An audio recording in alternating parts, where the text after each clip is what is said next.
everybody. We are live. Second mental fitness show of the day. Let's do this. We had Destiny Wells on. Now we've got the amazing Dr. Jennifer McCormick, and we are talking about a hot button topic, you guys. We're going to talk about Jennifer McCormick has always been an amazing person fighting, especially for public education in Indiana. She used to do that as a Republican. Now she does it as a Democrat. She just ran for governor and she pulled up the numbers tremendously from 4 years ago. She's one of my personal heroes and friends, and we're going to break down what does that mean? Because Democrats listening might be, what? She used to be a Republican? Nope. Jennifer McCormick, always great person. So we're going to really get into that and why we struggle, our brains struggle with groups and trusting not trusting others. We're going to get into it. So I'm with my co-founder and good friend, Tim Peck. Why don't you take it away and then introduce Jennifer McCormick? Absolutely. Thanks, everybody. Yeah, 2 mental fitnesses in one day. I did watch the Destiny Wells one. I wasn't on it. Pretty vulnerable and raw. That was awesome. And we have a guest here who I admire so much. So when I was running for Congress, Jennifer McCormick was everywhere. We have 92 counties in the state, and Jennifer was in all of them. There's 18 in the district that I ran for, and Jennifer was in on all of them. We did events and fundraisers and town halls in just small places that have such big impact on our lives here in rural America, like Milan, that small town of, I don't know how many people live there, but not many. But you made what some people might say the trek, but for you it's a mission to go and be with everybody that needs to be heard, needs to be seen, because our job is to represent them. And I think that leads into this whole idea of how do we break down the boundaries of groupthink that we are so much in right now. And, Sarah and I have made Project Next as something to get away from the MSNBC Fox world of, using clickbait and fear and hate to make you just mad at the other person. And this idea of maybe you're mad at the politician, but you take it out on a person who's your neighbor. What are we doing? How do we stop? How do we get out of this pattern? The country needs it. So we have a perfect person here today to talk about this and so much more. Jennifer McCormick, please introduce yourself. Tell us how your day was. What did you do? What was your day like? What is a Jennifer McCormick day like? Well, first of all, thank you for having me again. It's my pleasure to be with both of you because I truly respect both you and consider you both friends. And so it's always good to be around some positive folks. So my day was interesting today. I had a lot of Zooms, both for multiple purposes. And then I ran out for a last minute. My son's birthday is Sunday, and we now made arrangements to get to Chicago to have lunch with him for his birthday. And I feel that obligation now of a cake. So I live in a small town of Peru, Indiana, and I went and it's last minute and they were like, yeah, nice try. So then I went to Kroger and bought all the goodies, and I'm going to try to make me a Dolly Parton birthday cake for my son for his birthday. So today was interesting. And then tonight or this evening when my husband gets home, we're hopefully going to go to get some steps in because we're both trying to be physically fit a little bit more and take care of ourselves. And then there is an ICPE legislative update Zoom later this evening. So full day, but you can do that when you don't have little ones at home. So that's a little bit of an advantage for us. We're empty nesters. Thanks for fitting us in at your very busy day. And I can attest to how busy you are, because when I ran for State House, I just had parts of 4 counties. And every time I went to an event, chances were I was going to get to see you there, and you had the whole state. So I remember my favorite vulnerable moment with you that I don't think you know about is I had just signed up to run for State House in like July or something. And I went to a fundraiser for you in New Albany. And I got there a few minutes early and I pulled down my visor in the car and I used the mirror to put on my makeup. And then I got out of the car and then I saw you doing the exact same thing. You had your visor down and you were putting your makeup on because you just driven however many hours or whatever. And then you looked and you paused and looked and smiled at me. And then we saw each other in the event. That's the way we were rolling. Probably ate a little something before we did the makeup touch up. So yeah, it's crazy pace, isn't it? You know, Sarah, who a number one fan of Jennifer McCormick is Missy Bergen, my wife. Huge McCormick fan. She got earrings off of Etsy. One of them is the face of me, and then the other is a face of Jennifer McCormick, and she wore it to the rally that we had down in Jeffersonville with Andy Bashir that day. And so, I mean, she's stellar. That's going. She also wanted me to tell you that today is part of National Buy Your Wife a Cow Month. I'm not sure if she's punking me or what. If anyone out there that is can confirm this or not, but literally just moments before I came on here, she said that. Does she want you to buy a cow? I think that's what that means. You know, baby cows are really cute. You have goats and chickens? We have goats and chickens on this property. Our in-laws on the property right there have cows over there. So yeah, I think she wants another little baby cow. Yeah. I was thinking a freezer cow, but now you're like a live critter. I'm like, wow. Yeah. Well, maybe she meant that actually. That's a good point. Maybe she just wants to be fed. I need to figure this out. Okay. Yeah. Dr. Jennifer McCormick, can you just take us briefly through your professional career, especially when it pertains to education? I taught mostly fifth grade for 18 years at a Catholic school. And now I am a giant advocate for public education. And I appreciate the Catholic school and all the kids and the teachers and everybody. I love all of them. But there's an attack on public education, and that's how we met. We met under sad circumstances, but I'm glad we're friends and I'm glad you're doing what you're doing. Can you just take us through a little bit of your career, because you were hired to do your job, and part of that requirement was, I think, that you're a Republican. So can you just explain that to us? Yeah, so I never had any political aspirations. So that's not where I started out. So I was a teacher for 10 years and loved every minute of it. But I'm a firm believer of you get out of it when you still love it. So your memories of it are good. So when you refer to it, you see it as a positive. So I taught for 10 years, went into building level administration, and I went to elementary principalship, and it was the best job in the world. But had some folks approach me and say, we need you to try to, move on to superintendency and get going. And so I did that and became a superintendent for 7.5 years, a local superintendent, before I was approached to run for state superintendent. So it just was a crazy pathway. And when I was at the State House, I did run, as you mentioned, for state superintendent as a Republican.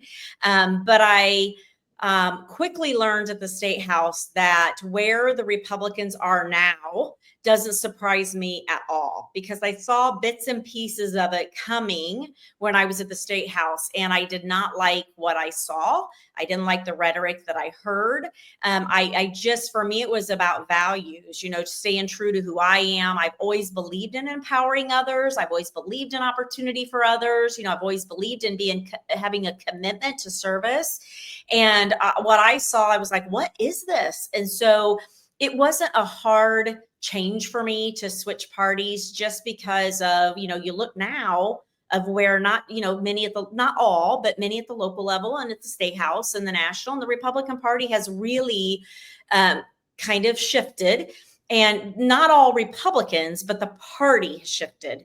And so for me, I struggled with that. So that's why I switched the parties and then ended up eventually running for governor. But in between time, I had the opportunity to help a lot of candidates. And Destiny was one of them. I remember, she needed people to walk in a parade, and I'd show up walking a parade, and she didn't know me from, but it was one of those where I was just I know how hard it was to run. And I really thought, if I can ever have the time and to help others, I would. And so I did. So in between times, I helped people and I learned a lot. And I thought, you know what? And so I waited to see who was going to step up to run for governor, and just didn't see a whole lot of great, options. And so I'm like, I'm going to do this, because I did an exploratory and just felt like I had something to offer. And I don't regret running. I mean, I didn't get the results I wanted, but I learned a lot. And also, it's always about building, because I Yeah. wasn't planning on winning my state house. I'm in a very heavily gerrymandered rural area, but I wanted to build, to get, to start from somewhere and to call out the bad. You might not have run your race, but you did so much good for the state of Indiana. And I'm so thankful that you ran. You taught me exactly what was going on with public education. And I still use that knowledge that you taught me almost every day on my shows. You and you stop some of the bad things too. If we didn't have somebody actively calling out, shining a light on the dismantling of public education, more would get through. We would like to get, wouldn't it be great if you were governor, because we wouldn't be passing bad things or less bad things. We'd be passing good things that would actually support public education, but we'll try again in 4 years. And I'm just thankful for what you did. And it doesn't matter so much that you didn't win. You mattered. It helped. We're still fighting. Yeah, it's interesting. Since the campaign, or since the election, people think it just all goes away. And for me, I've not found that to be true. I get calls all the time for speaking engagements, for, can you come meet with this small group, this large group? I have people call me and say, I don't understand this. Can you explain this to me? And I'm like, I'm all about helping people, because, we're better if we're informed. And my hope is, I tell them, you got to go inform others. I mean, that's my charge. Get informed, go inform others. Last night was a perfect example. I was asked to go to Huntington County, and Huntington County is in Congressional District 3, way up north in Indiana. And when I went, it was to help talk about what was happening in public education from the state and federal lens as we know it now, because there's a lot of not unknowns. And there were people there across the political aisle, all different ages. And the two things that were the biggest impact to me, there was probably over 100 people in that room on a rainy night, foggy night in Huntington, Indiana. Two things happened. One, a young first-year teacher came up to me and said, we talked about, she never followed politics, and now she is. And she said, just the look when she looked at me, and she said, are we going to be okay? And I told my friend this morning, I said, it hit me so funny, because when she said it, to me, it looked like I was looking at my kid, because that innocent look of a little bit of fear, a little bit of panic, they needed the reassurance. And it was one of those moments where I'm like, who would, as a 23-year-old, I wouldn't have had to ask someone that. I wouldn't have been so worried. So I think there's a lot of that. And then there was an older gentleman, probably in his 80s. He brought a newspaper to me and he laid it down and he said, can you explain this article to me? And so I was like, I can, but I'm going to have to read it. So I read the article and explained what was going on. And I'm like, that's what makes this all better. But it doesn't stop at the end of the campaigning. Like, you guys have found a place to be, a purpose. And that's what everybody's got to do. Yeah. So would love for you to explain some stuff for us. So there's a lot of people who are scared right now, who are federal workers, who are they going to lose their job? Are they not? What's going to happen? I was speaking to someone just yesterday in New Albany who is a Medicaid caseworker. He works for DFR, for Department of Family Resources. Is that what that is in Indiana? Yeah. Who administrates that. And he's a patient navigator. He's also a veteran.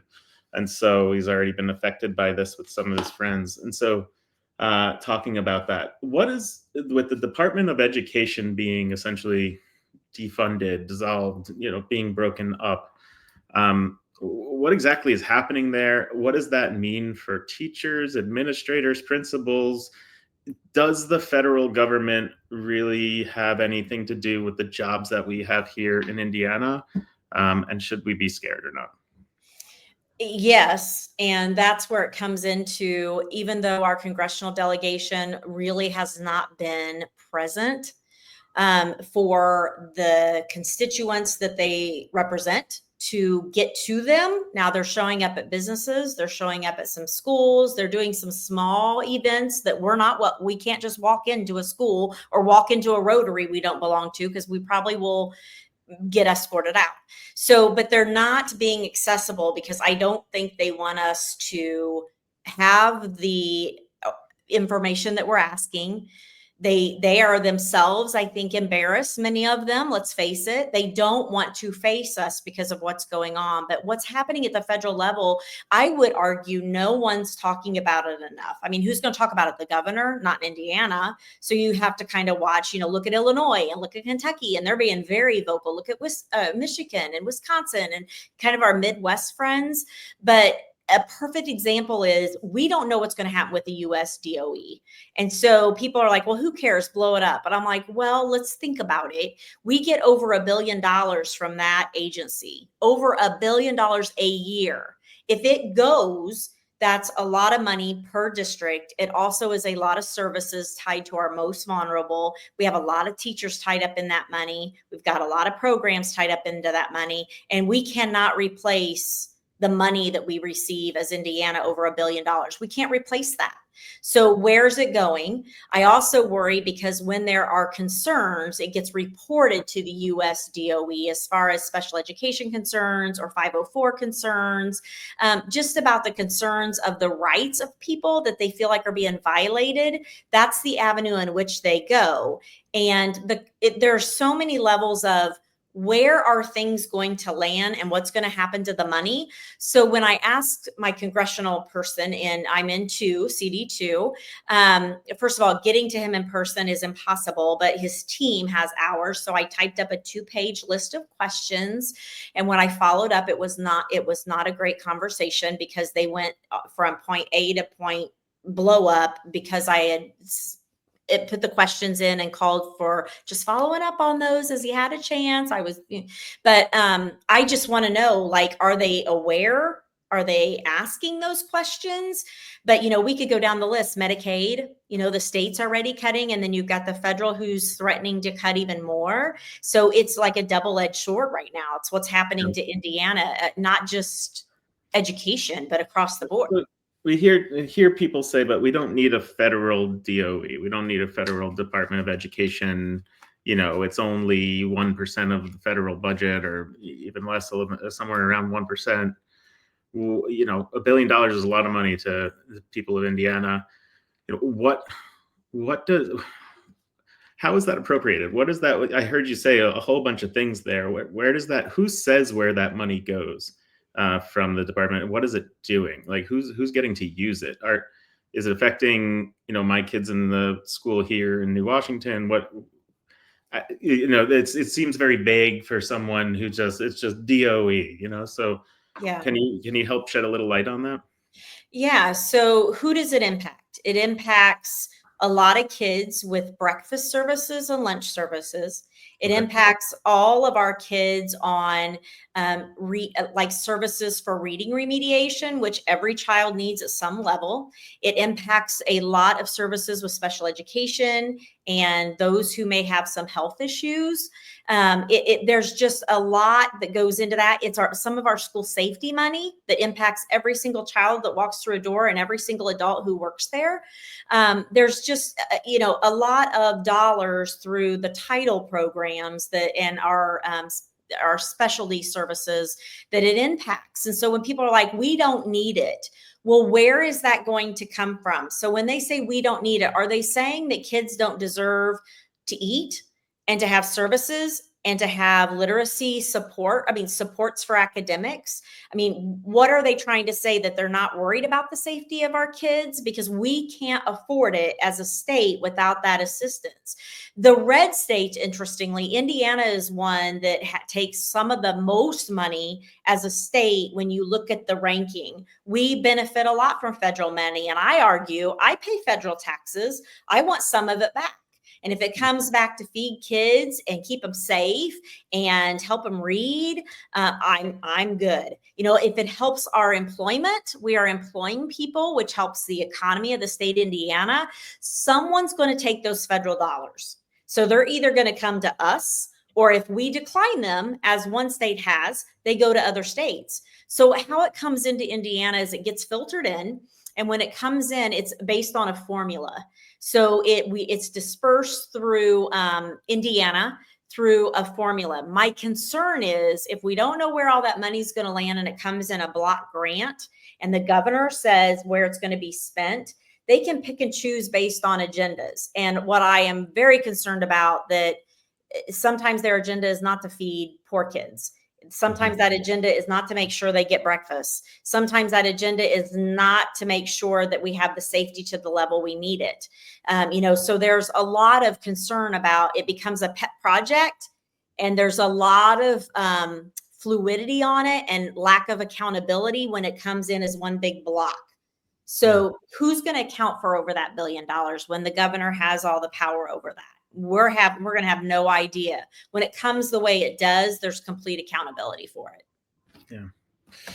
And a lot of times when you talk about, paying for school lunches and things, I think a lot of people's minds go right to inner city kids. And so that's used as kind of a dividing kind of, oh, that's where these are, not ours aren't there. Right. But both where you live, where I live, where Sarah lives, there's plenty of people. In North Harrison school system, we have a free breakfast. So I'm assuming that is from this budget, the free breakfast. And I know that helps many kids in our area. So in this area in Harrison County, about 7 out of 10 voters are Republican here.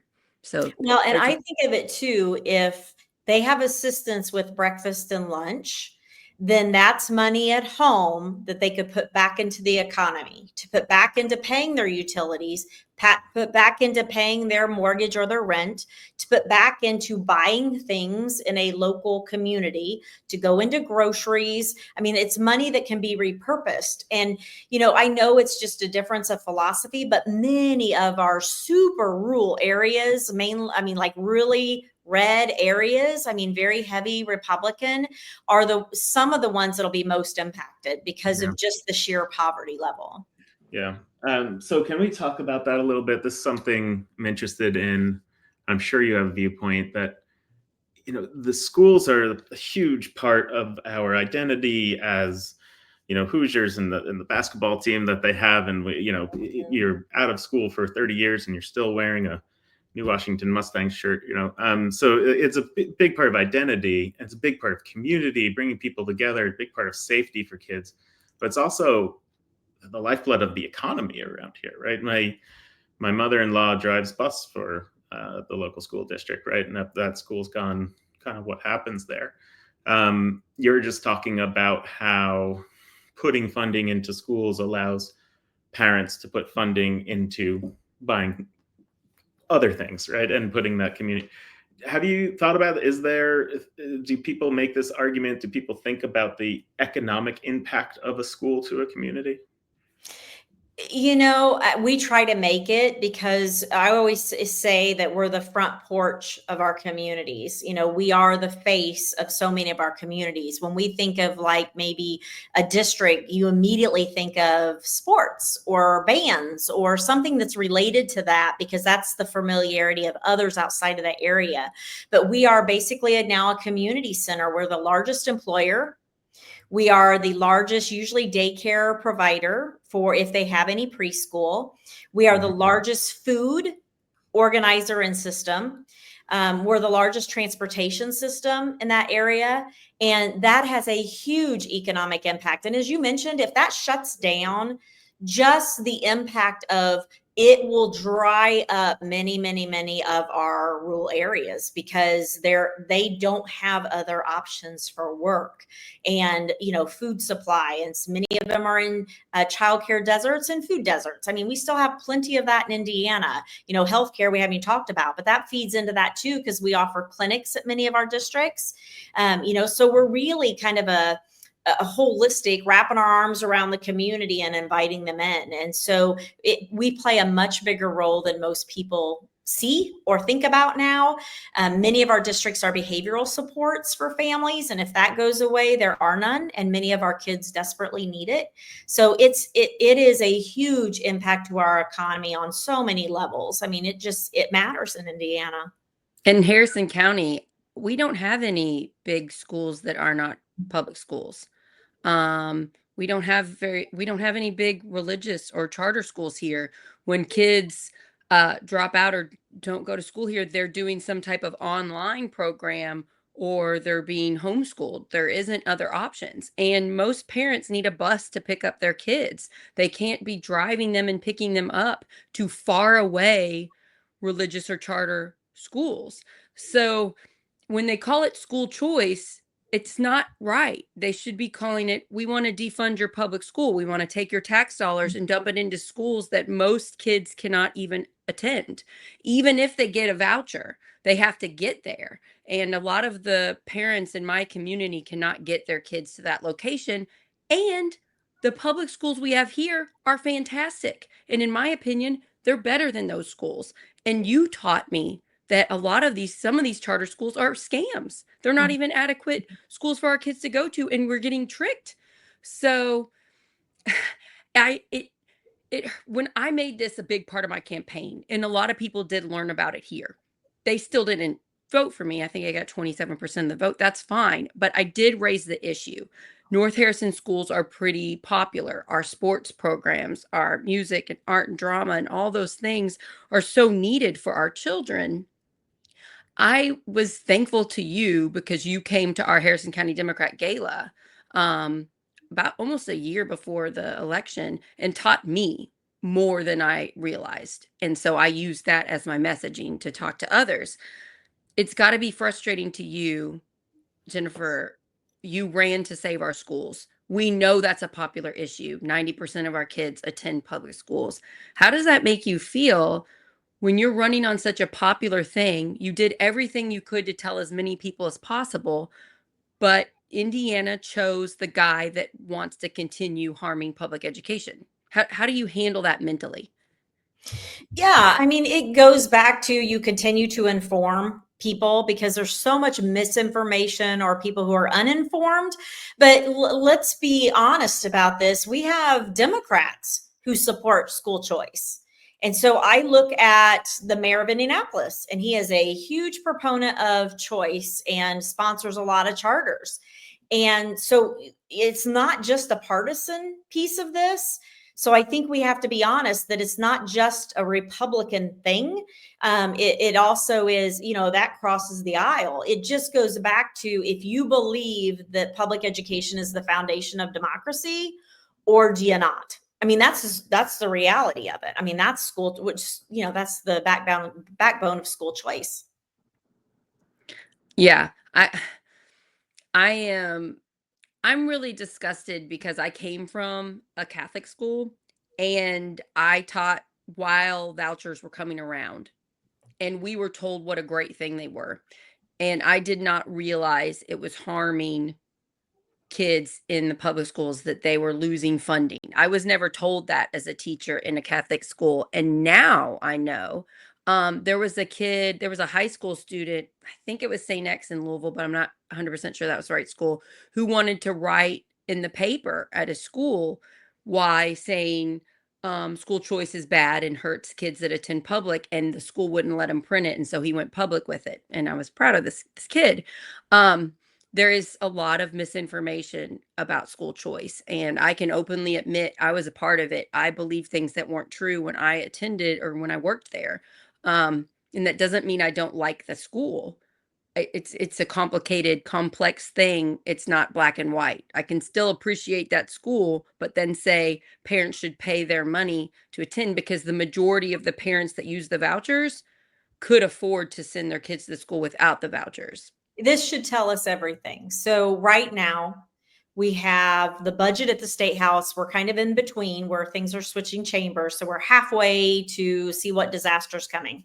So, but with the budget runs, and there've been a few, which means that they play with numbers, they run the budgets, they see where they're at per district, they panic, they run the numbers. And so this is not new, but with the current way it stands, and it has a long way to go, right? but the private schools are getting about a 36. Now this is a biennium. So let's remember there's 2 years and they're not equal in the increases. So just because someone gets a 10% increase isn't a 5 and 5. It could be a 8 and 2, a 9 and 1, whatever. But over the biennium, private schools this year are getting a 36% increase. 36. Virtual charters are at 27. Traditional brick and mortar charters are around 5, 6. And then traditional public schools, which 90% of the kids are sitting in, are about 2.8. So the discrepancy over 2 years. So the discrepancy in our budget increases is laughable. So when they're saying we have no money, that's why we got to cut back on everything, then where did you find a 38% increase per private schools for kids that would have gone to those private schools regardless? They've never stepped foot in a public school and they never would have.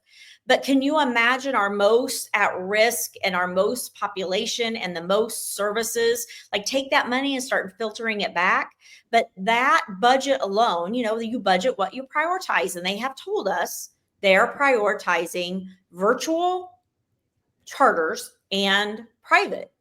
And so we are going to feel the impact of that.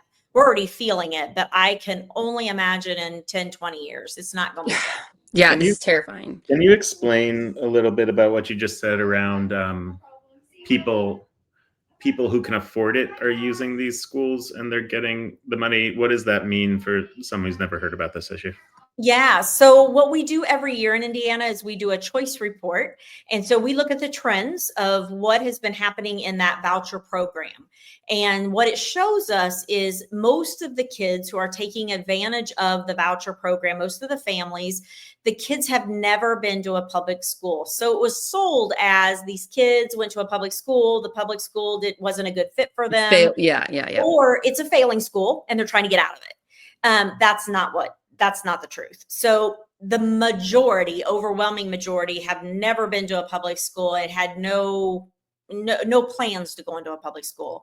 Also, we hear the rhetoric of this is getting kids out of inner city schools to get them into high performing schools. So they say we're going to save the poor Black and brown students and get them in a better environment, which if you look at the data, the students and the kids who are using it are suburban and they're white and they are at a wealthier income level. So, they just changed the threshold to be eligible for a family of 4 at $250,000. So if that's poverty to get a subsidy, because that's what it is, a government subsidy. If that's poverty, I'm like, sign a lot of people up for that. I mean, sign us all up for $250 for a family of 4. So it's just what's really happening with the program versus how they're playing it out. That's where the misinformation, the disinformation happens because they're very good at staying very disciplined to their message and whether it's true or not. So during the pandemic, when I quit my teaching job because it was very hard with the pandemic and my twins were 2 at the time and then Micah was in 5th grade, I quit and we enrolled him in a charter school, a virtual school. I think it was Connections. And I didn't have to pay a penny for it. So the Indiana taxpayer money paid for that school. And because the pandemic was very stressful and we had some other stuff going on, I can honestly say I'm a 5th grade teacher. I was helping him do 5th grade. And I don't think he learned much that year. It's not that the school is bad, but can you imagine a 5th grader, 10 and 11 years old, sitting in front of the computer all day, learning the same amount as if he went to school with other kids and got up and moved to each classroom and interacted physically with everything going on? And just think about the 3 days of e-learning my kids had last week compared to the education they get when they go to school. It doesn't compare. When they're in person, it is so much better. And I saw that firsthand. And I am a 5th grade teacher and I couldn't teach my child in that environment. We're hearing from the workforce that they want a workforce. We're hearing from the employers that they're wanting employees, they're wanting a workforce that can be relational, that can look people in the eyes, that can have, like intelligent conversations that make sense, that, they can get out of bed, that they can work as a team, that they can communicate and collaborate and all that good stuff. The largest high school in Indiana, the largest high school right now by far in Indiana is a virtual high school. And my fear with that is we're reading article after article and seeing study after study and books after books. I mean, the list goes on of really solid research that kids are really struggling with loneliness. They're struggling with that isolation. They're struggling with like anxiety. But I think, and I'm not saying this for all kids, but there's a big chunk of kids that benefit from being in social settings and having to work things out and being around people they agree with and disagree with, and they look like and they don't look like. And, the laundry list of things goes on. That's the beauty of a lot of what public school's about. But when you take a huge group of kids out of the high schools and put them into the online school, first of all, their graduation rate is dismal. Secondly, I would argue their completion rate is dismal. I mean, you have just kids that, a traditional public school is writing them because they're not showing up. And so they say, okay, I'm just going to withdraw and go here. Or they're sick. Maybe it's valid and they can't come to school. Or maybe they're big athletes and they travel and it's too hard. And there's some legit things, but there are also some situations that are not good. They're not getting any assistance at home. But it is the largest high school now in Indiana by far. I would think this is some of our problem with the country and with the attacking anybody with an R by their name. It's the same thing. I know of kids that had one instance of kids weren't nice to them, and so they dropped out of school and joined a virtual. And I'm like, how is that kid going to learn to interact in society with other children if every time there's a problem, they just avoid it society and stay in a room that's safe to them? My kid was much happier when he went back to school the next year and he started a brand new school. And that's his favorite part about school is being with his friends. And then he also navigates, bullying or navigates interesting. Sometimes he'll come home and ask us, how to handle a situation, and we'll give him tips. But he needs those survival skills so that he can be a successful adult in life. And I worry about the children at home, virtual every day. They might be learning some of the education, but they're not learning life social skills, which is just so essential. Yeah. And it's interesting because we have a big population of homeschooled kids in Indiana. The exact number is unknown because we don't track it. So we don't know. But it's a larger population. And when they would come visit me at the State House to make sure that I didn't get in their business, they would always say the people who do it right find social environments for those kids, and they find a way to make sure that they're having that social interaction, which I was like, oh, there are some people that do it and do it really well. I agree. Some people do it great. They go out of their way to make sure that the kids are interacting with their peers or other people. And so, but now, I mean, and which they understand how important that is, but now we've gone the other way as a state to say, it's not really important until you need to hit the workforce. And I'm like, well, you're going to have a whole lot of set of problems before they get to that point if we continue to keep them isolated. So why is this a Democrat versus Republican issue in Indiana? It feels like some other states, even, we can throw a pebble right here and hit Kentucky. They voted down a school, quote unquote, school choice amendment.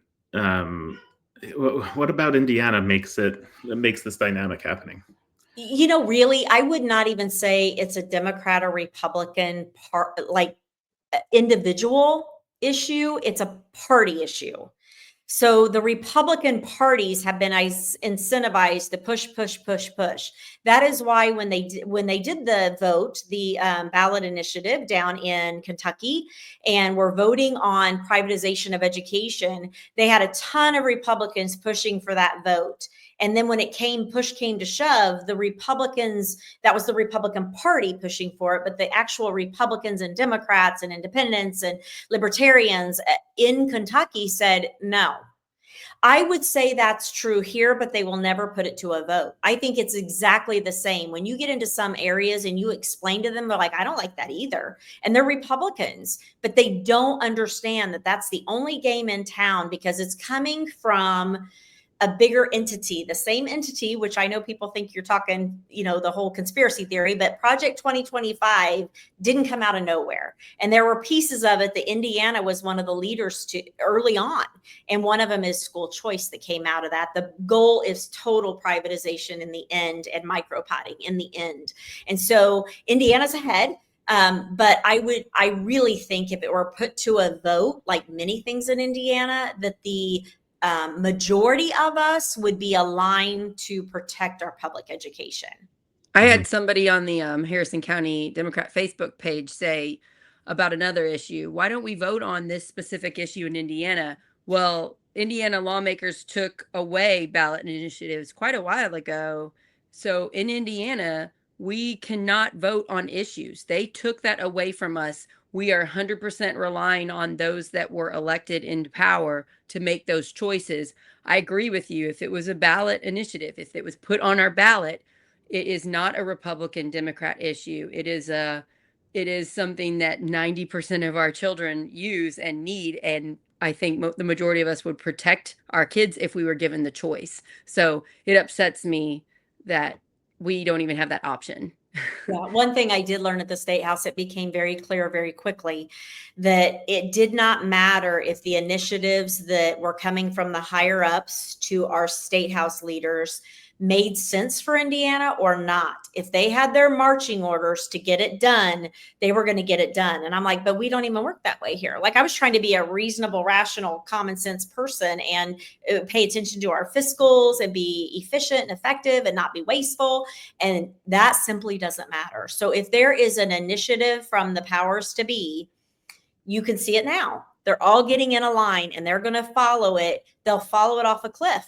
I mean, they're that loyal to what they've been told to do. I mean, they are aligned. I give them credit to that. Now, I think to a fault, but we're coming for them. We're the right side. The right side of people are coming, and we will eventually get there and try to correct as much as we can. The question is, how much damage are they going to do before we can get there?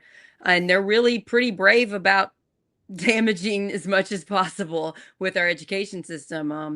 And I see it at the local level that you might not see the gatekeeping of the Republican Party here. If you don't get in line with what the vision is, you don't get on that ballot or you get voted off in the primary. So it is a very calculated, organized effort. And you can track it too on places like opensecrets.org, the money. You can track the money there, who's donating to what campaign, and you can track there are certain, what are they called? There are certain organizations that have been putting a lot of money for the, PACs. So you can follow the PACs, which one are supporting charter schools, virtual schools, and you follow the money, and then these people are profiting off of our children and the taxpayer money. And a lot of that money is from out of state coming in to lobby for this. The question is, why would be out of state money coming in to look to make school privatized? And so I guess I'll just open that up instead of leading the witness of what I think there. Jennifer, why would out-of-state money want to come into the state to say to state legislators, please make sure that public school money goes to private schools?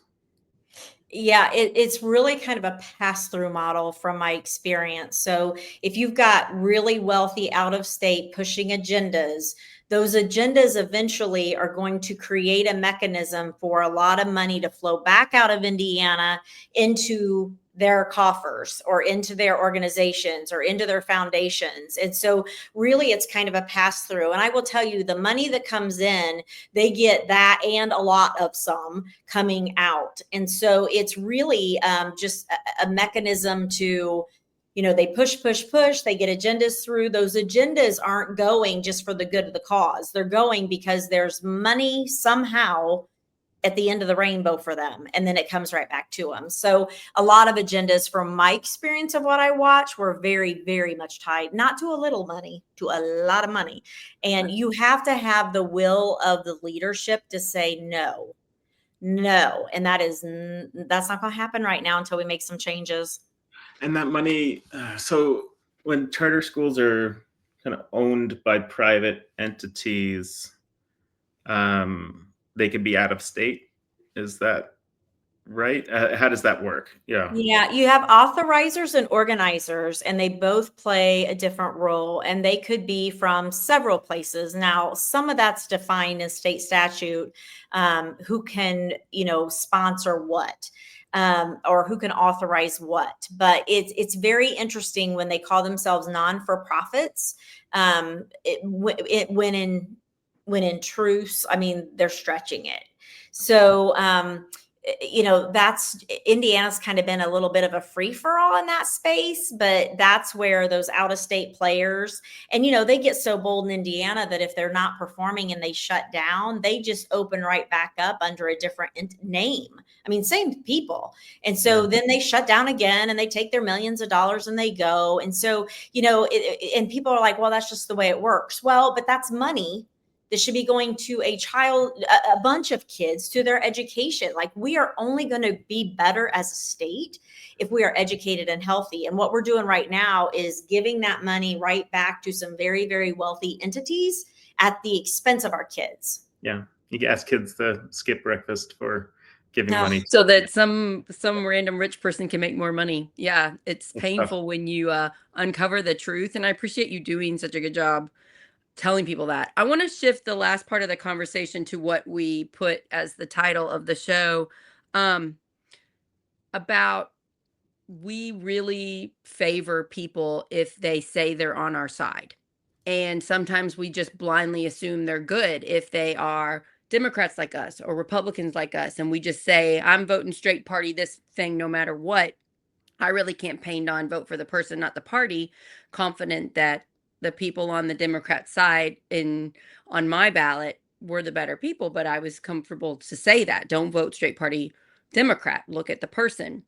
I get people on social media, I'm going to say particularly TikTok, very upset when I say there are a lot of wonderful Republicans out there. They're just like, what are you talking about? You are ridiculous, Sarah Blessing. I am mad at you.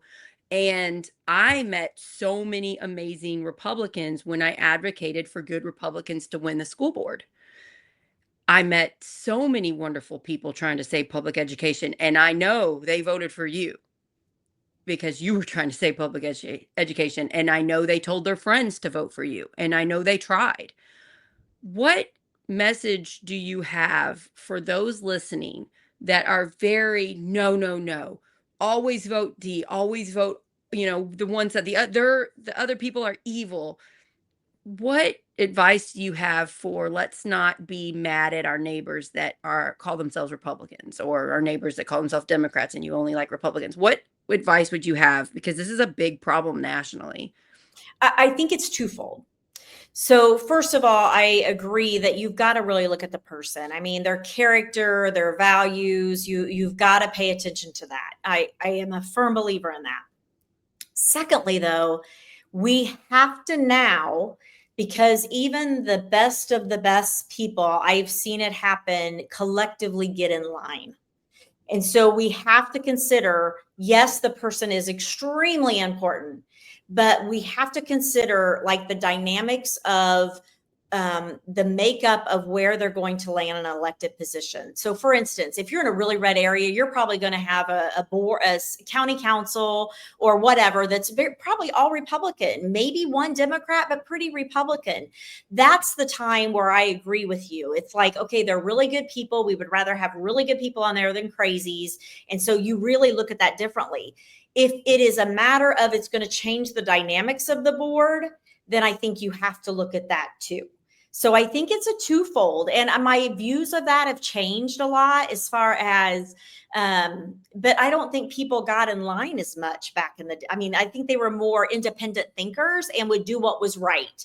Now, I mean, if they do that and they don't get in line, they become a Todd Young. You're going to get primaried and you're going to get booted, or you sell your soul.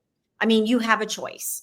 And so then you're in this quandary. And I have seen it happen time after time after time where I'd be like, oh, thank God there's a Republican coming into the state house from that area. And they're really good people. They have a great background, and they get in line because they lose their committees. They lose their voice. They're pretty much shunned from anything. And so I think it is twofold. I think we really, really have to pay attention to the person, and it's okay if someone's great and that's what's good for your community, and you think through the dynamics of that vote.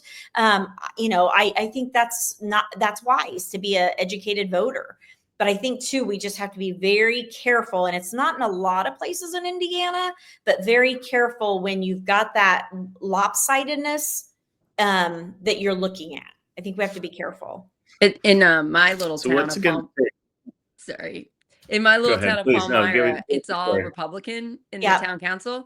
Yeah. And 2 of the 3 town council members are my friends, and they live right by me, and they're doing everything they can to help the town. And then one of them is kind of controlled by the Republican Party here and tries to make the other two's lives miserable. And so she ends up hurting their mental health in the hopes that one of them will resign so that they can get, I believe, her husband on the board, because our town is so small. You have to live in the town to be in it. So there's not that many that will listen to them. And that really helps show what you're saying. So you can be a great Republican and a great person, but when you get that power, if you're allowed to be on the ballot and if you win, you better follow what they're saying in Indiana, or you will lose your committees, you will lose your power, and then you will get voted out. I see that happening, and I see people and locally fighting it. And I use my voice with this show all the time to try to protect them. And sometimes it works and sometimes it doesn't. Mm-hmm. Yeah, Yeah. it's tough. I'm not going to pretend it's not. When I got in office, they made it clear this is where we're going, pretty much get in line. I was like, oh, that's cute. You obviously don't know me. So when I didn't do that, it became a constant battle. My benefit was I was a separately elected official. So I could take on those fights and take on those battles and try to do it as professionally and, hold that whole like professionalism for educators. But it was hard. Now, if I were underneath it would have either you get in line or you're done. So that's where we're at right now with Secretary. I was going to say, hasn't it changed? Oh, now? Yeah. She gets in line or she's done. She knows it. Everybody knows it.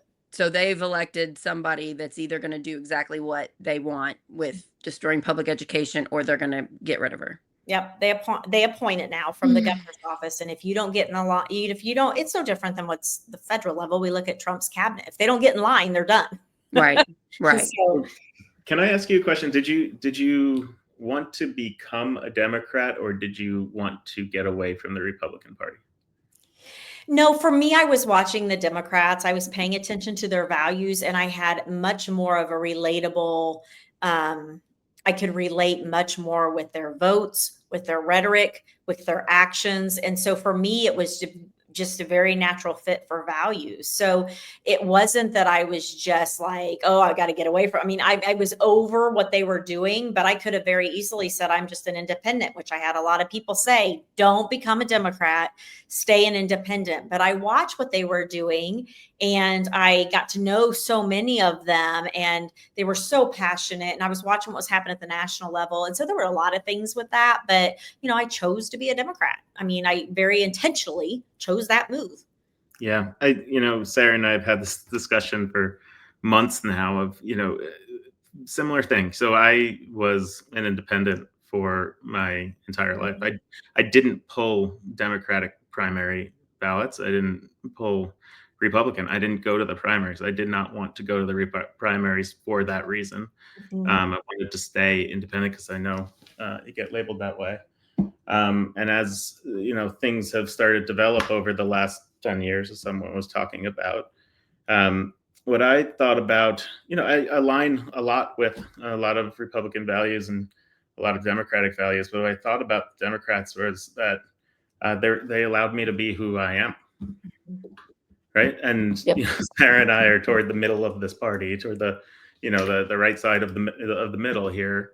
When we talk about a lot of this stuff, and some of our stuff is to the left, some of the stuff is to the right. We're all over the place, and we feel very comfortable just being who we are and what we believe in the way of trying to find ways to relate to everybody and disagree with people in a way that we can all work together.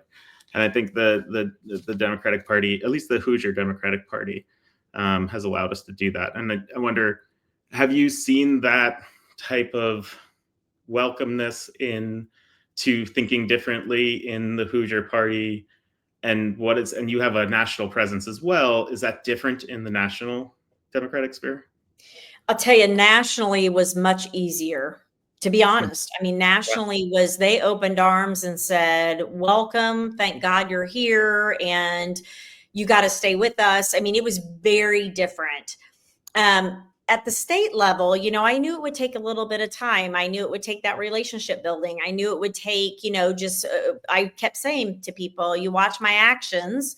You can listen to my words, but obviously we can say anything. So I said, I think my actions in the state house, for one, prove that, but also watch what I've been doing since then and will continue to do.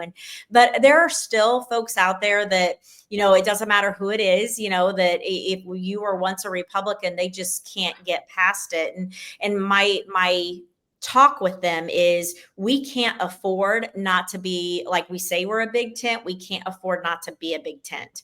We will not survive. So if we have to have purity tests, and I know Pete Buttigieg has talked about this, we will all be in trouble. So, the blessing and the curse of the Democratic Party is we have a big tent. There's a lot of ideas under it. There's a lot of opinions. There's a lot of different angles, and which is awesome. But the curse with that is that's how I think we struggle to land on who we are and how do we message it. But I still think it's worth opening it up and truly meaning that, I have people all the time say, I've started to come to those meetings and people are super nice and they have been very welcoming. Imagine if you go to those meetings and they're like, you were a Republican one time. Well, we really don't welcome you here. I mean, that's so counterproductive. So I truly believe that, it's a trust factor. It's how open, because we're no better than they are if we shut those doors.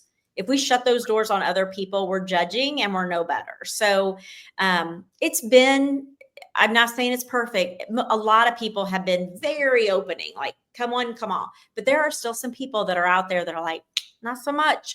And so and I don't know if they'll ever come around, but I'm not going to be anybody but myself and stay true to my values. Sure. Well, we welcome you with wide open arms. Yeah. And then do you want to tell us, you are running for Indiana State Dem Chair. There are 4 people running. Destiny was on earlier. She is one of them. And then we had Karen on with you last Thursday, and Destiny. Is there any way, talk to the voters here, the people that are worried about Indiana? What is your plan if you are elected in this position, which is unpaid and a lot of work? What do you want to do to try to save Indiana from the extremist government that we find ourselves in? For me, again, it's 2 things. One, we have to be bold and we have to be energized. But when we do that, we have to do it in such a way that is controlled, so we don't look chaotic. We cannot afford to do that. And that we look like they're the adult in the room. I think people are looking for leadership that is bold and who is truthful, who can energize, mobilize, but who can do that in a way that we are still the adult in the room. And so I just think it's critical that we empower that grassroots, that we have the resources that we're going to need. Let's face it, it's going to be a money game. I mean, if we elect someone who can't raise the funds. And I've heard it's $1.2 million just to survive. But I mean, that's not going to touch it. I mean, we were at that, and we don't know what the national will do with that. We have to have the money and the resources and the trust to empower that local level so we can move. So, that inclusivity and the diversity of it all is so incredibly important. As I still continue to travel the state, I take those meetings. I have many scheduled in Fort Wayne. Just was in Huntington. I get the phone. I still take them. The number one thing I hear is we need a leader who will advocate and who will educate. That's the bottom line. And they have to believe that they are really electing someone who can do that. And I'm like, well, I proved that when I was at the state house and a statewide. I proved it when I was on the campaign trail. I always say, look at people's actions. People trusted me during that time and saw what could get accomplished. We have got to make sure that we have developed and empowered leadership at that local level so we can move things. But, that unification is going to be a huge part of it. Well, when talking about money here as well, it gets into something that, I've struggled with, but I've recently started to embrace a lot more, which is that the national party doesn't really look to Indiana, and definitely red Indiana, as a place to put money or to develop. And I'm not saying that as an opinion. I'm saying that objectively, as someone who ran for Congress, I got $0 from the National Party, right? Nothing from the DCCC. And that was disappointing to not even get any type of resources or support. People don't know that. And I have started to say that out loud, because what's the worst that's going to happen? They're just going to give me less money. Give you less zero? Or, hopefully they come around and say, well, I'm sorry that we're treating you that way. We'd love you to be part of this national party. And so, as someone who's in a red Indiana, there's also a disconnect from Indianapolis of the Democrats as well, the Democratic Party of Indianapolis and Indiana. And there's, not any funds really coming from the state into my national race, because the DCCC is supposed to be funding me, right? So there's no funding source coming in. So you're left on your own. So that means, okay, look to your district and people there. And obviously we have a pretty, a district that struggles economically in a lot of ways. So then you have to look outside of the state of people, individuals who will be very supportive of red state candidates. And the pool of that is small as you might think. I saw on a Facebook post for Indiana Democrats, it's about 30,000 people in this group talking about how the DCCC is really narrowing down right now as we speak who they're going to support. And I was really disappointed to see people in Indiana talking about narrowing down, because none of those narrowed down will be here. It might be Mervan. That's probably it. That would be on that list. That is a mess of an issue that I just put out on the table, and it feels like airing dirty laundry, but I think it needs to be aired. We need to talk about. So as state chair, how do you address that? And I know you will understand this. So when I first got into it, I went through phases, and I thought my first phase was, boy, Indiana is very comfortable being irrelevant. That was my first phase. Like, why are we so comfortable being irrelevant? And then as I progressed into the campaign and talking about, let's be honest, what are they going to do? But as we progressed, I found it not just a comfort with being irrelevant, but I think there were sometimes efforts to remain irrelevant. And if that's not what was going on, I'm not sure what it was. And so for me, I had to independently, I was our team, me and our team, we were ruthless. We were ruthless because I knew I had to get into the DGA. I knew I had to get in, and we heard no. And what's DGA stand for? The Democratic Governors Association. Oh, okay, thanks. And so I knew I had to get into that, and they were just like, we don't play with Indiana. We that's not our wheelhouse, and you're pretty much irrelevant, and they were nice about it. They were super nice about it. And then as the more we pushed and the more we included them in Zooms and we included them in things, and we just did not take no for an answer, their team really, really came around and became a champion for us. It was kind of like the underdog. And then people started paying attention. And especially toward the end of it, we started getting some more serious money and we started getting some more serious support. But I had to, just do it on my own. And when you're not connected like that, it's really, really hard. And so I have learned the hard way, that we cannot afford, as a state central committee, as a state party leader, as candidates, we can't be comfortable being irrelevant. And we can't have an effort in certain areas to make us irrelevant for the sake of, I would say, 2 or 3 areas of the state of Indiana. That's the reality of it. We can't afford that. And I don't know when it started. I don't know how it happened. But it's very, I think it's very clear. I'm sure, Destiny probably has opinions on that, and people that have run statewide more, a couple times. I'm sure they felt it and saw it too. And it's very disheartening. And you almost put the blinders on and you're like, I'm on my own. And I'm sure, Tim, you felt like this at times, like I am on my own. And you have a great team and great local support, but you're like, this is really hard. And why? You have that question of, why aren't they helping us? I think it's a much bigger conversation that we all need to have. Once I embraced this, I would say to staff and to volunteers, like, the cavalry's not coming. It's us. We are the ones on the hill. There's no one behind us. Let's face it, be brave, and we're gonna have to move forward. It's how you have to lead the troops, right? And so I think going into this next election cycle, there'll be more of that. I am hopeful we have a leader in the Democratic Party who takes this chair spot that will help us become more relevant to the outside world. So maybe not the whole cavalry come, but a horse or two would be nice to help us out. So yeah. And I think the state of Indiana is hungry for leadership. I think in the absence of truly having a leader to point to and say that person will go the extra mile for us, and do it in a way that they're taken serious, and they do it in a way that, like, you're proud and you're not embarrassed. And I really think that's going to be critical. We are desperately seeking a leader to step up and just be our voice and, handle it in a way that needs to be handled. But we have to have that. I think people are hungry for it. Yeah. I see just a giant disconnect between the passionate, I'm going to say a lot of women in Indiana, very passionate because we don't have our healthcare rights and we're seeing our public schools be dismantled.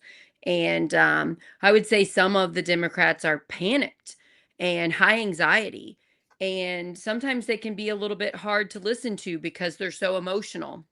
And my plea to the leaders at the Central Committee, the leaders of chairs and county and district chairs, to be more open and empathetic, to not take things personally when they are upset, to always remember we don't have women's health care here.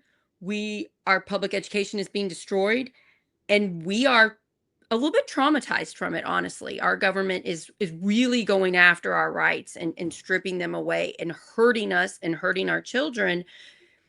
And so those that have the power, that want to say no to these people that seem emotional, I say yes and listen to them and care about them. And very quickly, the way that they speak to you changes.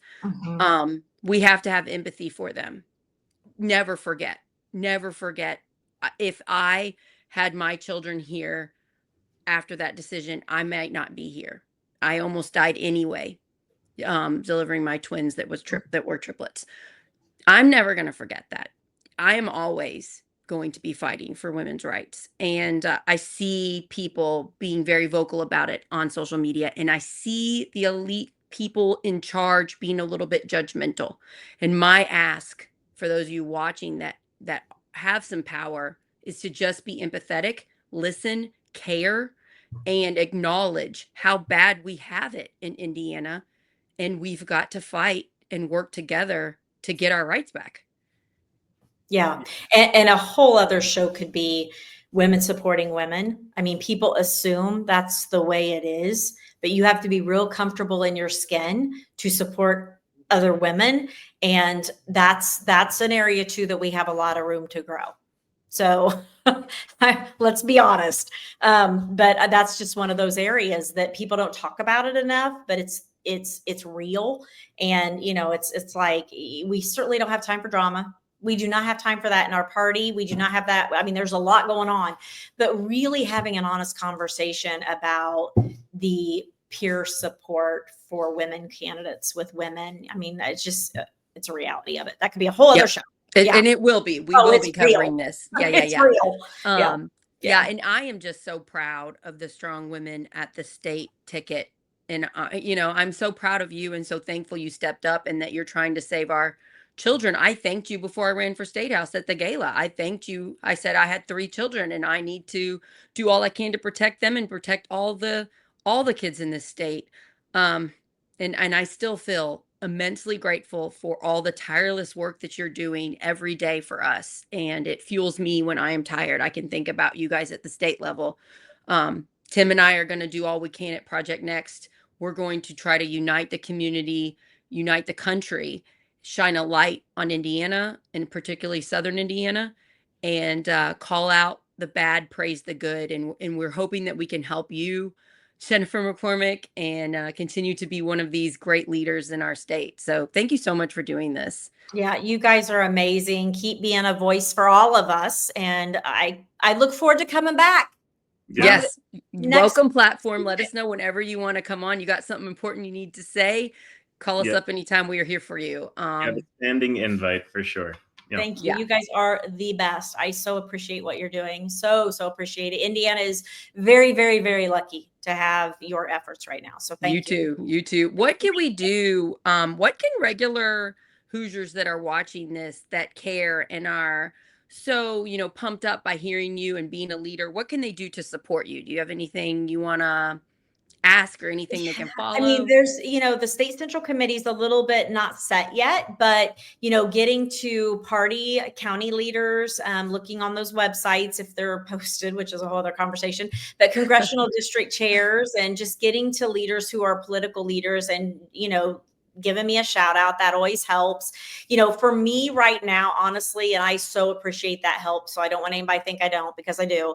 But right now I'm like, it is a 911 to get to our congressional delegation, and we have got to call them and we've got to put the pressure on them. I keep putting out their phone numbers and people are like, I've called. I'm like, do it again. So, you know, we really need to communicate that with our federal leaders, that we want to talk to them. They need to come talk to us. And you've got to be a voice, you know, for our healthcare and our education, because it is scary. But that is one that, like, please, you know, sometimes people are more relaxed about that and take it for granted, but this is not the time. Call your congressional people and our senators. Yeah. And then this Saturday, I'm a precinct chair, so I'll get to vote for Harrison County chair and vice chair and secretary and treasurer. And then the next week, the next Saturday, people will be voting for district chairs. There's 9 of them. We will probably have Adam Dickey again. But I think we'll have a new vice chair.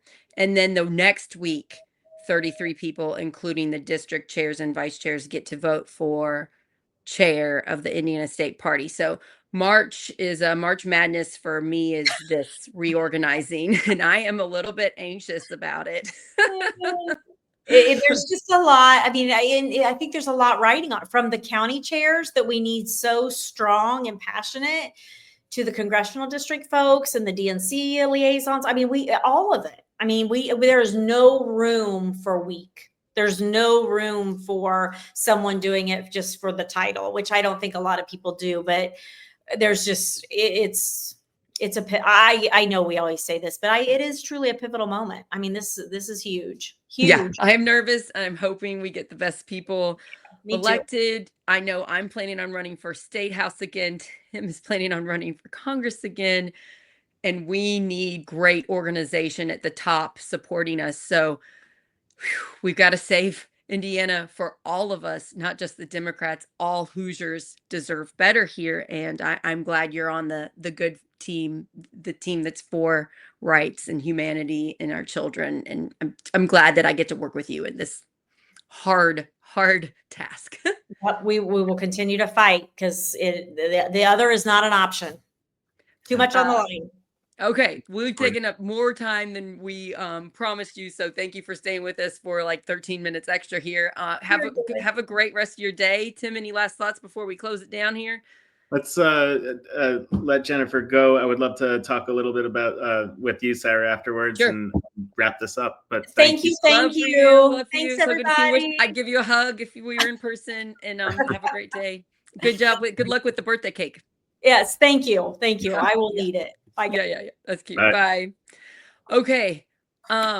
Before we get off, I want to tell you we just planned this. You don't know about it, Dr. Tim Peck. You do not know about this. Tomorrow, we are switching up. We're not doing plots and politics with Corinne Straight. We are doing to get the word out with Corinne Straight. Because guess what happened to her this week? She's going to talk about it, huh? She's all right with us talking about it? She's all right with us talking about it. She's made a couple of videos herself. So I thought about, before, just to preface this, I thought about saying it 6 or 7 times as Jennifer was speaking about, like, Corinne's lived the problem this week. Yes. In terms of gatekeeping, in terms of this idea of us versus them, and just not really understanding the bigger picture that we're trying to represent people, not a party. Yes. So Corinne Straight, one of my best friends, I love her so much. She's a big gift in my life. She messaged me or called me about it and said, "What do you think about me running for Elkhart Dem's county chair?" And I was like, "That sounds like an amazing idea." And then you found out and you're like, "That sounds incredible." And I remember telling Destiny Wells and she's like, "Ooh, that sounds fantastic." Well, she tried. And she was met with gatekeeping, you guys. The chair there said she couldn't do it. So she couldn't even try, get in the door, let precinct chairs elect her. And we're going to talk about how he was able to do that tomorrow at 11. And you can watch it live or you can watch it after the live, you guys. But my heart hurts for my friend who was told no. My heart hurts for Elkhart County. And I am sad for the state. And I'm going to help look up these rules. I'm pretty sure the reason that was cited could be waived with a letter from the district chair. Ooh. Yeah, can you let me know on that? Let me know if you want to jump on too. It's at 11 tomorrow if you have time. Well, we have elections for county tomorrow. Yours is on Friday? Oh, tomorrow's Friday? Okay. Yeah, Friday. Sorry. Because ours is Saturday. Mine's Saturday at 10. Okay. No, it's on Saturday. So tomorrow is this? Okay. I'll look it up so we can have. But yeah. The idea of not having someone who has brought together hundreds of thousands, if not, or definitely millions of people at this point across the country, hundreds of thousands, if not millions of Hoosiers, that has a voice that's really representing a whole bunch of people right now. Corinne Straight, if you're not watching her, even if you disagree with some of the things she says, you want to watch her, you want to learn from her, you want to have a debate, you want to talk to her. And she actually used Project Next as a place to have that more, debate type of open dialogue as well. What do we need the most, Tim, in Indiana, in our county parties? We need volunteers. We need organizing. We need more people. We need more precinct chairs. We need more people on our ballots. Who would be best at that? If I had to pick one person in the state that's got this power that she does, it would be Corinne Straight. So lock her out of the party is frustrating based off of some procedural rules. So we'll see. So that's Smart 11. And then what else did you want to talk about? That was my big thing I wanted to say, but now you go. What I wanted to say is twofold, but one is completely unrelated to Jennifer McCormick, because I'm looking outside here. We have a pond on the farm right here, and there's a crane that comes here and leaves. Oh, that's nice. But bird flu is so rampant right now, and here in District 9, right off of 65, there's a whole bunch of cranes in a marsh. It's just south of Columbus up there. I'm pretty sure it's, yeah, south of Columbus, probably north of Seymour. And a lot of those birds are dead right now on the side of the highway if you're driving on 65. Oh, wow. And it's bird flu. They've died from bird flu? And they tested them. They died of bird flu. And that's Oh. right near Roseacre Farms, which is the second largest farm egg producer in the country, right here in our district, who's had to cull millions of birds as well. So, bird flu is a real thing. And we need right now government on the county level, on the state level, on the national level that's going to be surveilling this because, inflation's a problem. People need to be able to put food on their table, et cetera. And this is just going to drive up everything. So amongst other reasons, we need to be able to control this. But, the immediate kind of pocketbook reasons are right there. So I hope this is a kind of a wake-up call for people in this area to see how this virus can affect us. And we do have an episode on it. Do you know which episode it was? Episode 2 or 3? I think it was 3, but I'm not for sure. Yeah. So Dr. Tim, episode 2 or 3, talks about bird flu. So we put it in the title. You'll find it in the show notes. So yes, you do a deep dive on that, and you talk about egg prices and why it's driving up eggs. So I would assume that egg prices are going to continue to rise or stay high, just based on what you're seeing right by your house. Yeah, and it's not only it's not only birds; it's cattle too, and if we don't stop this, it's just going to continue to spread. So it's going to affect our food supply and our ecosystems in quite a large way. This is when I'm glad I'm friends with you, because you'll research it and you'll tell us the truth. You don't put a political spin on it, which unfortunately our news does, and people do. They're always viewing it through the political lens, and it's like, take off that and put on the support people, human beings. I have my political spin on it. Don't get me wrong, right? But I try to take it off for the discussions that we have on Dr. Tim. Yeah, I see what you're saying. But your political spin is because you care about people. That's what we're trying to do. That's the whole point of Project Next. We're not talking about politics. We're talking about politics in a way that shows we care about all human life. And I am personally frustrated with the media. I've had people explain to me why our democracy is going to be over soon, and I try to reassure them our democracy is not. It's not over. We still have it. And I am personally mad at the media that's pumping that out and scaring the crap out of people. Because the quickest way to lose democracy is to lose hope and to stop trying and stop caring. And and we still have a democracy. I'm able to say my thoughts and feelings on this show. There isn't a government stopping me. It's not like we're living in Russia. Yeah. And it's just hard. Yeah. I think we still haven't seen what the courts are going to do. We're in the midst of a fight right now. Supreme Court just weighed in on one of on the cuts for USAID. Not really weighing in, but just saying, like, hold up. What is USA? What is that thing? Sorry, that's the International Aid Development, where we send aid to other countries to be able to bring grains there, AIDS care, vaccination programs around the country. And it's been cut pretty much gutted almost completely. Marco Rubio, who's our Secretary of State, really loves that program because it really shows the world that we care. It's a way of leading in with the United States brand to the world. And so he's struggling a bit with how to react around that as a cabinet member. And I actually have a cousin who worked for the organization in Africa, and she's lost her job. Her husband is not a citizen of the U.S., so it's unclear what happens there, if they can come here at this point and get a job here or not. I'm just not sure. But she's one of these federal workers that's just been like, no warning, caught in limbo. What do I do with my life? And My husband's cousin just lost his federal job that he loved. It just happened like this week. Yeah. Yeah. So, having that be cut is a real problem. So we'll do an episode on that, showing what that organization does. One of the other things is that the money, we send grain somewhere. Where do we get that grain? We get those grain from our farmers, right? So we pay our farmers here to make that so we can send it overseas. So if you cut that program, you cut the money that goes to our farmers. A lot of that money goes to our farmers. And so these effects will start to be felt.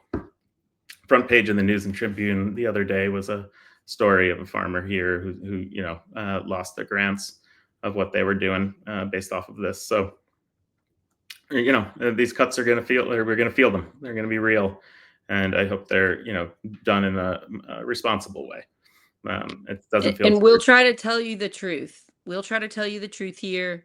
We can't talk about every single thing, but we will do our best to talk about the most important things affecting your life. Feel free to message us. What do you want us to talk about? And we will see if we can. I am just going to say, for the mental fitness aspect of this show, make sure that you're talking to your friends that care about you, are not judgmental, that love you, and that don't always talk about the news and what's negative. Talk about the good things in your life with them. And you can always shut off the news if it is harmful to you, harmful to your mental health. And then you can turn it back on when you're more prepared for it, or you can pick better news sources to listen to. That it's hard. It's hard right now. It's hard for me. I'm glad I have you as a friend. I'm glad I got Corinne and Scott and my husband and all of my friends. Sometimes I have to call them and get help because it is tough right now, the news. And I'd just like to point out, like you were saying before, that we still have our democracy. It's not gone. It's certainly, part of preserving democracy is fighting for it.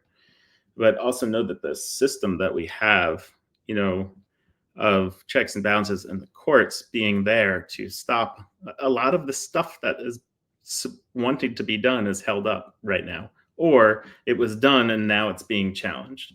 That's going to take years to go through all of that, right? And we know that the Supreme Court is tipped toward conservative justices, but we also know Roberts has been someone who's gone both ways, but still a majority then for conservative justices. But we also have seen, if you look at it, that some of those judges do vote along with the liberal justices sometimes. So, a lot of people say you have too much faith in that, but there's a whole system there that's really complex and it's slow.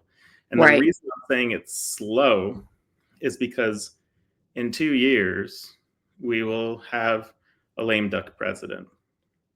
And whether you think that president will want to continue after that in some way, one way or another, it's still a lame duck. And the dynamics change a lot. And you mean in 2 years we'll have a lame duck president because in 2 years we can have an election and change who's in control of the House and the Senate? Is that what you mean there? Even if the Republicans are still in control of the House and the Senate at that time, our president will not be in office in 4 years from now, in 2 years after that election, right? And to have it so that president would be continue on past and the 2 terms, it's clear as day in the Constitution that that's not something that can happen. And so you need 75% of the states and 2/3 of Congress to vote to be able to add on another 4 years. So that is, very unlikely. Down 50-50. It's very unlikely. And one of the reasons people are so panicked is it is confusing. The law is confusing. The checks and balances are confusing, and not everybody knows. So they're just telling you the scary headlines. They're not saying, okay, it's going to go through the courts and it could be stopped this way and it could be stopped this way and it could be stopped this way, but it's going to take time. Not everybody knows it. It's confusing. So just always keep that in mind. Trump had about 50% of the vote, right? You need 75% of the states to give him another term. In soon he'll be a lame duck. So if you are a Republican who's in one of these places that is more moderate or swings back and forth, the 50% that Trump won is not a mandate to add on 4 more years, right? And so it's going to change, the time will change the dynamic. We talk about this all the time. Time changes things, right? And so we need to fight hard right now on whatever you believe, what you want to do. I'm going to fight. And right now, for me, fighting, it's about making sure that people can stay above water when they lose their jobs, making sure prescription costs are down and that healthcare is working better, the access is there, and we don't get cuts, etc. That's where I'm fighting for people on the ground. And we'll fight there, but eventually time will get us to a place where we come into this lame duck moment where I think there can be more, balance, and people will be less tied to having to vote directly for one side or the other. One thing I wanted to say is Jennifer was talking about writing their congresspeople, and she mentioned Todd Young for a moment. Todd Young is our senator here in Indiana who didn't endorse the current president and didn't and has made a lot of science-based bills that he's pushed forward. And he's started to play the game a little bit of the current conservative Congress that we have. But of the people out there, he's more toward the center than a lot of our Congress people on either side of the aisle. And I'm not saying a lot of his votes right now are not so terrible and are going to be very bad for people. But the point is, they are going to primary him. He's going to get primaried by the Republicans, and they're going to try to oust him. And at that time, he's either going to say, I'm out, and he's going to start voting more with his conscience rather than what's politically good for him. So just really watch that development. And that's just an example of how votes can change in 1 or 2 years from now, when all of a sudden, if he becomes a lame duck, essentially, he's going to change the way he votes. Yeah, right? That's interesting. So we'll just have to watch and see. Than they are today. Mm-hmm. Interesting. Yeah, it is a high pressure time, and I just hope everybody's doing okay. And we care about you, and a lot of people do. Find those people that care about you and just take it day by day and turn it off. Once we end here, I'm going to go be with my kids and my husband, and I'm going to try to shut my brain off of this for a little while, because 2 episodes in one day. Tim Peck, what are you doing to me? It's important. I like it. It's fine. It's all great. It was so neat to get to talk to Jennifer one-on-one and to get to talk to Destiny. Oh, you saw it, but Destiny Wells's episode was amazing. Yeah. I highly recommend you all go back and watch it. She talks about her own struggles and what that did to her and how she overcame them. And she was really vulnerable and honest and open. And you can see how that's helped shape her into this strong leader that she is today. I was really proud of her. She's my friend. I didn't know she was going to go that open and honest. And I'm just so proud of her. So that episode is the one right before this one, you guys. She was raw. It was great to see. So yeah. Yep. Lots of change to happen, lots of change to be part of the change. Just even being part of this community is being part of the change. So I just want to thank everyone who's watching for doing this. Sarah and I hit 250,000 views the other day. And so we are, we've only been doing it for a month. And so it's time to get this thing really growing. So yeah, we're going to keep going. We're not giving up, are we, Tim Peck? We're just going to keep taking this project next thing and try to help as many people as we possibly can. So please share, please like, subscribe, follow, text it to a friend. YouTube is one word, Project Next Movement. Please subscribe. We're trying to get 1,000 there. We're over 300 now. We're like at 315 or something. I think we have more than that now. So we're getting there. But we're doing great on Facebook. Keep sharing us on Facebook. We're on Instagram. we're on Twitch. We had some people from Twitch watch us earlier, make a good comment. So that's exciting. I do not understand that platform. So I apologize that I'm not better on there, but I'll keep learning. Yeah. And I'll see you guys tomorrow at 11 with Karen.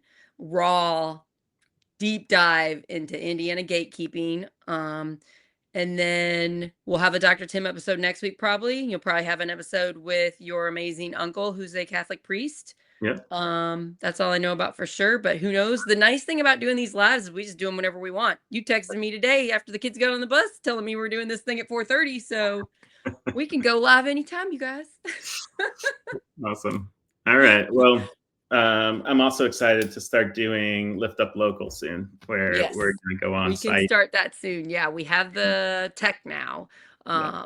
Yeah, I think it's mainly me and you, and then we also have Corinne and Scott, but they don't live by us. It's sometimes I get a little bit stressed out myself with how much I'm doing for Project Next. So that's an issue that we're going to be working on, I think. But I'm really excited about Lift Up Local. Yeah, we're going to look for some interns to help us. So anyone who's out there who knows any, especially if you're good with social media, because that's how we're getting our stuff out. Media, video editing. You know, we need to make intros for these things, or people who want to do research before. Oh, yeah. Especially if they're interested in medicine, you know, doing research with me around the issues of the day. And yeah, because you took 4 hours to learn about measles. You don't always have that time. Yep. So if someone's interested in medicine, college student who's looking to go to med school, something of that nature, that's a good idea. It'd be a great internship there. So, and then I need a social media intern to help me promote all our stuff, because it's taking me hours. And yeah, we got to keep pumping out all these great shows for everybody. All right. Yep. So see you all tomorrow, and have the best time. I'll get the music here. Oh, my husband just made this song last week, Tim. So nice. It's a brand new song. All right. See you guys next time. Love you all. Thanks for subscribing, liking, sharing. Get your friends on here. Let's do this. Thanks, Bye. Jennifer. Thanks, everybody. Bye. Thank you, Jennifer McCormick. You're amazing. Thank you, Destiny Wells. Yes.